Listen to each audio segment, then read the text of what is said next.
Can we talk? Is it clicking now that elections have consequences? Is it clicking now that elections have consequences? Okay? These all lives matter, folk. Y'all uber quiet. We were up in the streets talking about our lives matter. Y'all were like, oh no, but what about? You have to hit that breaking point. Black people hit that breaking point with George Floyd. They're not there yet. And there's not going to be a mass protest, unfortunately. Hello, brothers and sisters. Welcome back to another episode. Now, following the incident that happened in Minneapolis, whereby a 7-year-old white woman was unalived by ICE agents, black people are choosing not to protest. And the reason as to why black people are choosing not to protest is because, according to them, this is the same exact thing that has been happening to black people and white people never cared, right? Because black people have been in the streets, they have protested, they have marched, they have been killed, but white people never cared. White people never joined them. In fact, white people seem to be unbothered. They never cared, right? Now, black people are choosing not to protest because when black people needed white people to help them to protest, white people were never there. They never cared. Now, how comes now that it was a white lady who was unalived? How comes white people want black people to protest, want black people to help them in their protests? Right?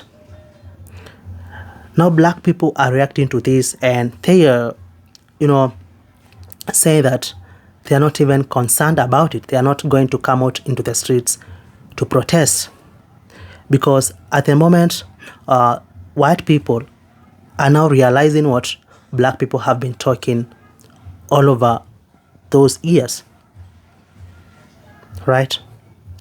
Yeah, so guys, let's get into the rest of the video and I'll be right back with more commentary. Unfortunately, even though ICE murdered Renee Good just blocks away from where George Floyd was murdered in 2020 by police officer Derek Chauvin, there's not going to be riots in the streets. There's not going to be mass protests the same way. And the reason is when we saw that video of George Floyd being killed, we were sick of it. We were tired of being killed. We're done. Stop killing us. Her people aren't done with this. Her people don't care that much. I'm not saying, oh, no white people care. I am saying that not enough of them are tired. You have to hit that breaking point. Black people hit that breaking point with George Floyd. They're not there yet. And there's not going to be a mass protest, unfortunately. I just saw a post from Renee Good's former teacher that said that she was a working mom who worked her way out of circumstances. They think they're special. They think they're different. When I look at Renee, even though she doesn't look like me, I still understand that could happen to me. When they look at Renee, even though she looks like them, they think it couldn't happen to them. And this is why they were so upset about Charlie Kirk. They saw themselves in Charlie Kirk. They don't see themselves in a working class mother who's trying to protect her neighbors. They see themselves in a bigot who's spreading hate, but is a Christian, so it's okay. That's who they saw themselves in. That's who they see themselves in. Because we're not about to fight another battle for them, because we've been screaming about this. We've been yelling about our neighbors, about the people who do look like us, about the non-citizens who this is happening to too. We're not going to do it for them. They would have to do it, and we're not going to do it. Not because we don't care, because I care. It's because we're tired. Every time we come try to save them, they don't save themselves. Every time we try to do it, we sent Kamala out there and look what they did. Can we talk? Is it clicking now that elections have consequences? Is it clicking now that elections have consequences? Okay? These all lives matter, folk. Y'all uber quiet. We were up in the streets talking about our lives matter. Y'all were like, oh no, but what about? Renee Good, rest her soul, was a stay-at-home mom. She wasn't an activist. Blonde hair, blue eyes, America's standard of beauty, according to them. If they don't care about her life, what do you think that means about the rest of us? What's not clicking? Do you get it now? These people are literally trying to explain away what we have all seen with our own two eyes. To somebody, like, for once, it ain't one of us, right? But to one of my mutuals, this looked like a test run. This looked like they just trying to see what they can get away with. Like, you need to keep talking about this. You need to keep raising the alarm. But Black Americans, the descendants of the enslaved, we are still resting. We are still doing our part in our community because we try to tell folks left and right who would listen. We told them about Project 2025. We told them about the Biden-Harris accomplishments. Every single good thing that we have had under the Biden-Harris administration is either getting stripped away or is getting sane washed into this administration's project that they want to highlight as theirs or pass off as their own. You understand me? You understand me? If you do not vote like your life depends on it in November, you have not been paying attention. Black Americans, the descendants of the enslaved, have never really been free, have never really had equity, whether we're talking about diversity, equity, inclusion, whether we're talking about civil rights, voting rights. We were never ever the first people to get the rights. It was always white women. And y'all go and y'all vote for this kind of harm. And then when the harm comes to you, y'all quiet. It is not lost on me how many white women are not up in the streets, are not loud, are not like sounding the alarm. Not enough of y'all are mad. Not enough of y'all are in the street. Not enough of y'all are sounding the alarm. So stop asking Black Americans, the descendants of the enslaved, where we are. We are where we have been, resting, minding our business, making sure that our kids have somewhere to go since Head Start is crumbling. We're trying to make sure that our kids are fed. Because let's be clear, this is a friendly reminder. Black Americans are still the highest group of unemployment in the United States. I won't ever let y'all forget that. But yet we are still finding a way to make it as we have always done. We have tried to tell people what would happen if they elected that entity and his regime took over the White House.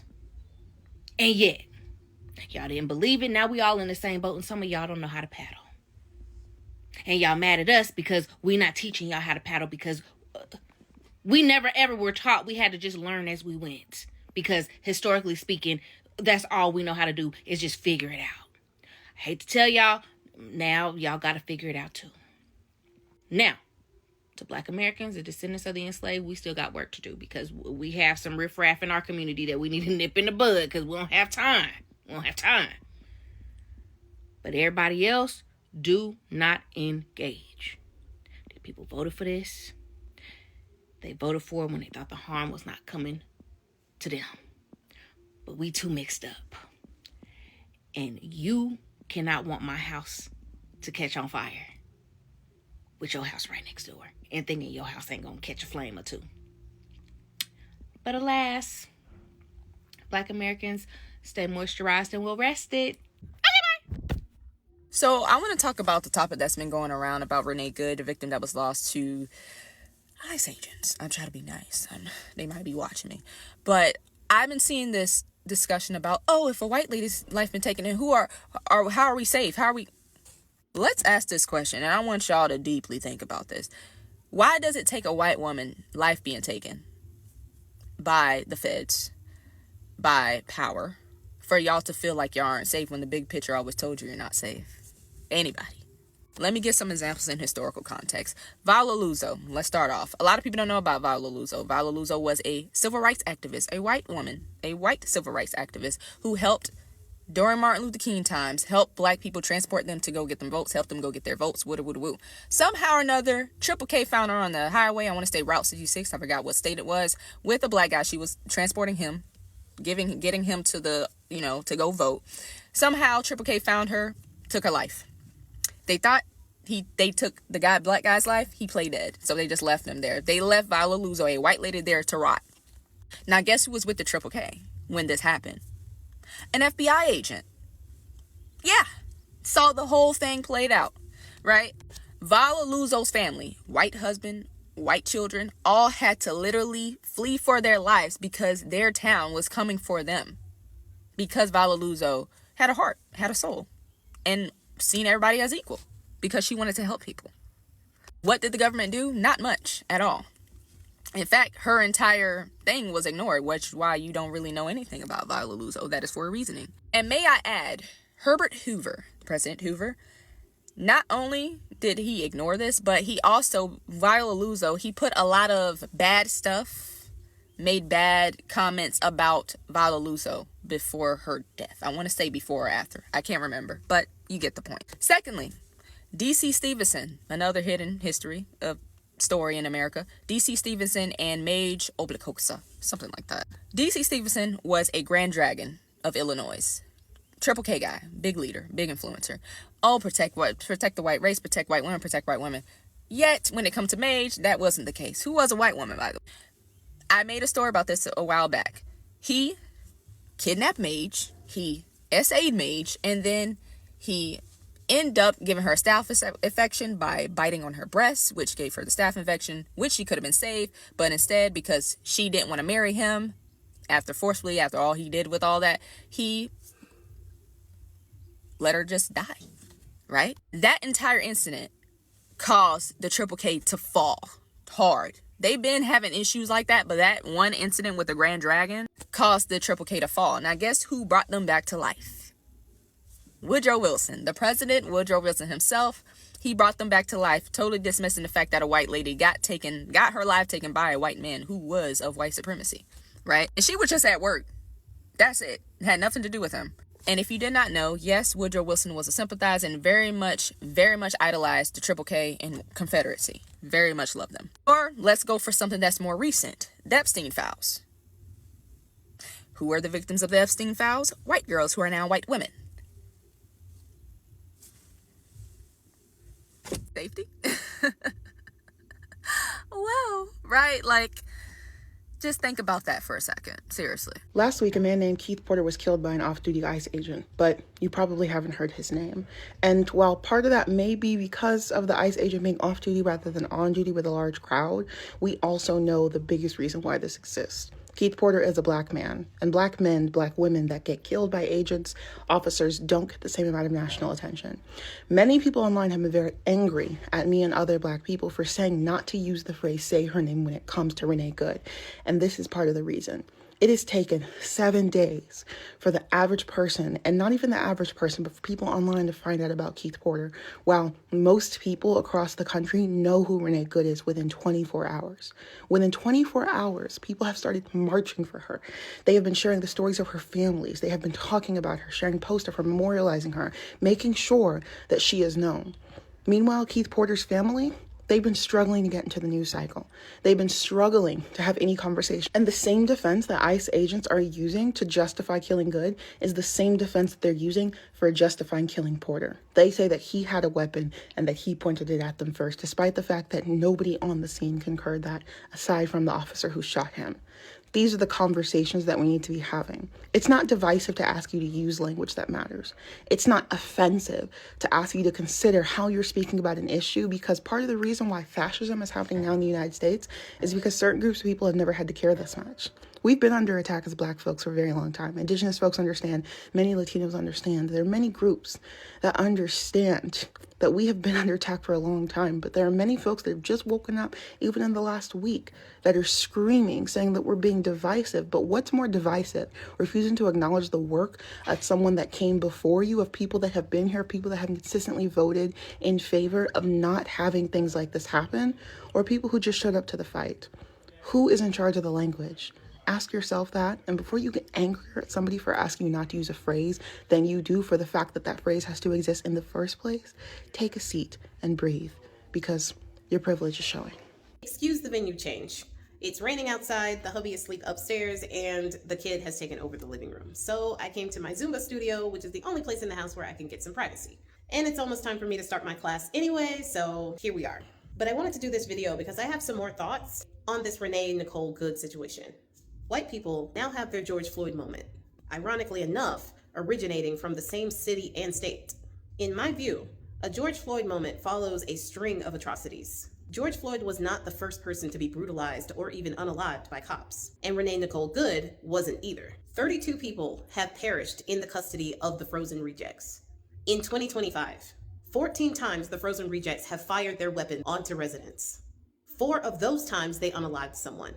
But Renee Nicole Good hits different, doesn't it?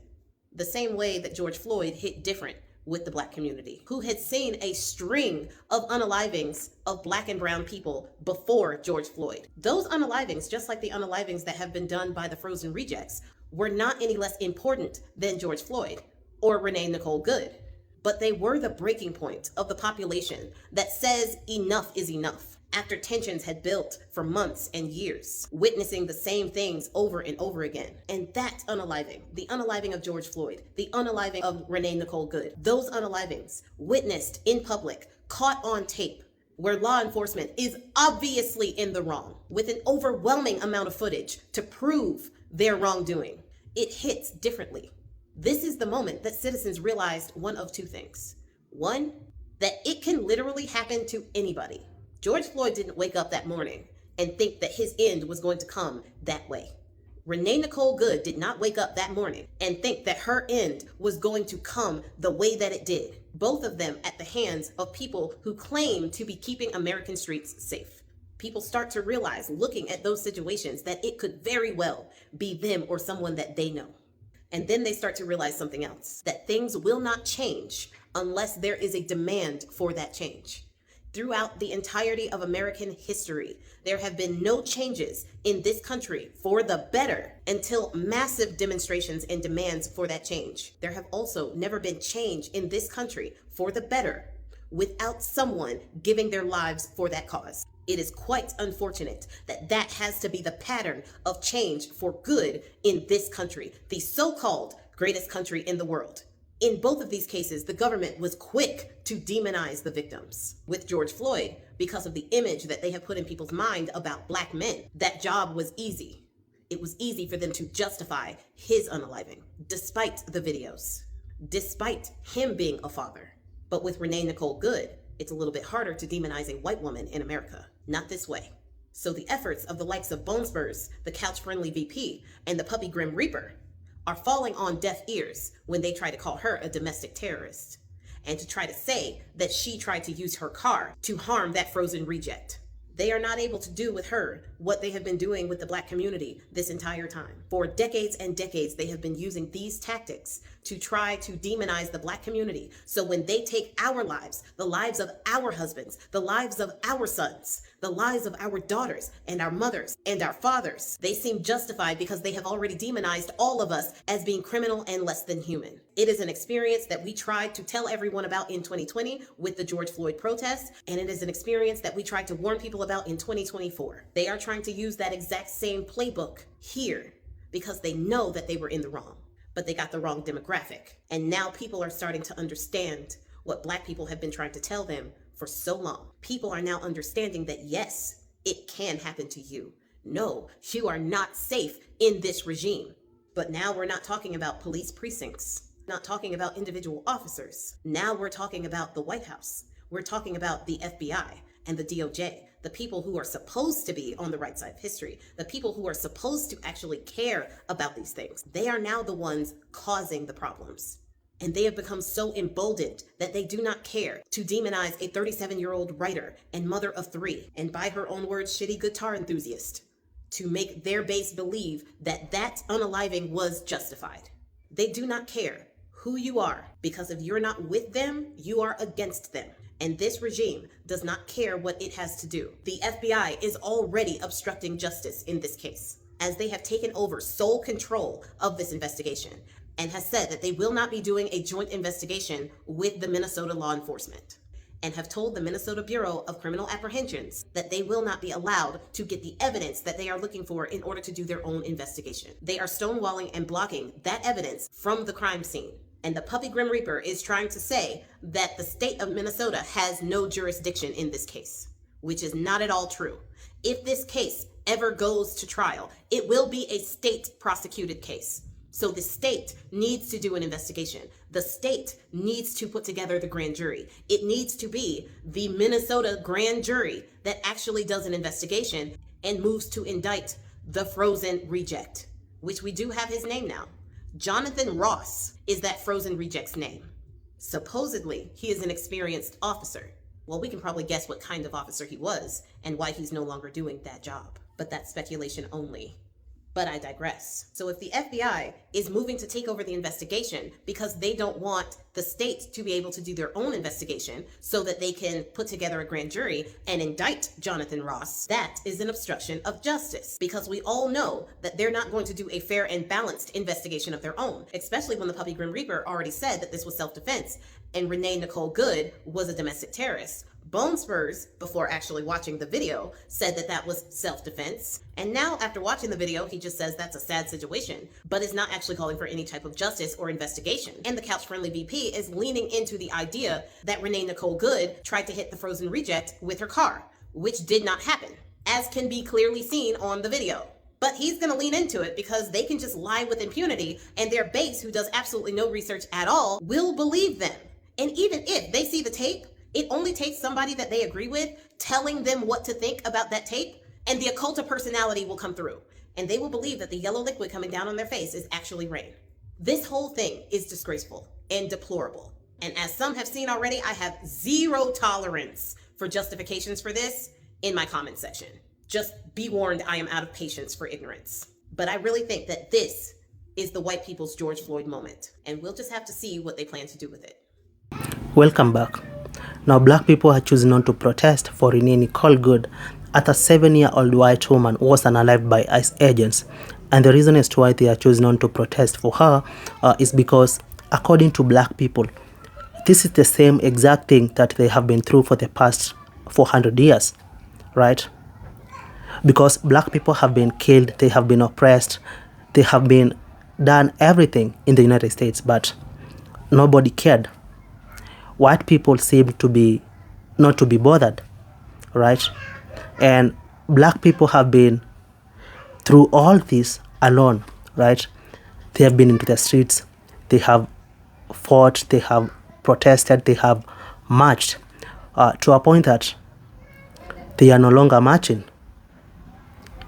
Last year, black people chose not to protest. They chose to mind their businesses. They chose to take a rest. Why? Because according to them, they have done this over and over, and now they seem to be tired because nothing changes. Now that it was a white woman who was unalived, the white people want black people to march, to come out in the streets and protest for them, to help them in protesting. And remember, when black people used to march, when they used to protest, white people never helped them. During the George Floyd protests, where were white people? They never came out. They seemed to be unbothered. They never cared, right? But now that it is a white woman who was unalived, they want black people to come out and help them. And remember, black people are taking rest. They are no longer marching, they are no longer protesting, they are no longer coming out in the streets. Why? Because they are aware that anytime they come into the streets, the cops are there. And the cops are there to unalive them, right? And then it comes out that, oh, black people are this and that, black people are criminals, it is black people who are doing this and that. And black people are aware of that. That's why they are not, that's why they choose not to protest for this white lady. And again, according to black people, elections have consequences, right? Because according to them, this was something that white people could avoid. But because of racism, because of hatred towards the black community in the United States, they chose a leader not out of policies but out of identity, out of race. And black people are letting the white people to learn out of their mistakes, to learn from their mistakes, right? Yeah, so guys, let me know what you think of this episode down in the comment section. So we'll catch up in the next. Stay safe, stay blessed.